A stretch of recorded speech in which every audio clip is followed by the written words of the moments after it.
আসসালামু আলাইকুম রহমতুল্লাহ। শ্বশুরবাড়ি আসছি, শ্বশুরবাড়ি এলাকাটা না দেখাইলে কেমন হয়, তাই না? আজকে আমি আপনাদেরকে আমার শ্বশুরবাড়ি এলাকাটা দেখাবো। দেখেন সবাই, এটা হলো আমার শ্বশুরবাড়ির সামনের একটা পুকুর।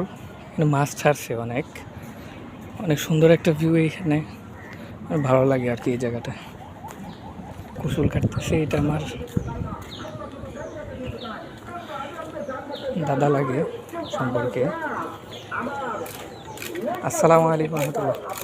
ভালো আছেন? এই তো আলহামদুলিল্লাহ। কুসুল কাটতেছেন? ও মাশাআল্লাহ। মসজিদে যাই।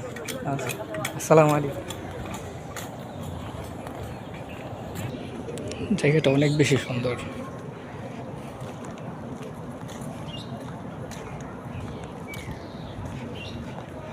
সামনের মসজিদ। আমি যাইতেছি জুমার নামাজ পড়ার জন্য আমার শ্বশুরবাড়ির এলাকার মসজিদে। মসজিদটাও অনেক বেশি সুন্দর।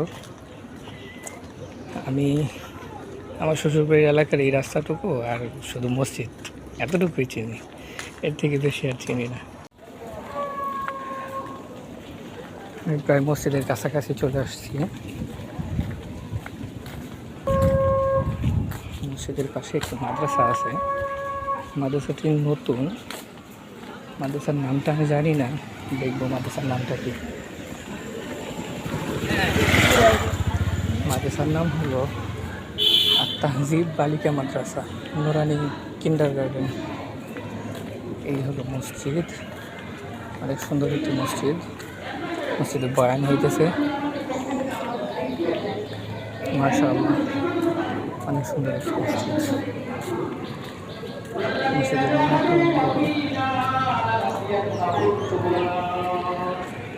মসজিদে নামাজ পড়তে পরে আবার কথা হবে ইনশাআল্লাহ। আসসালাম।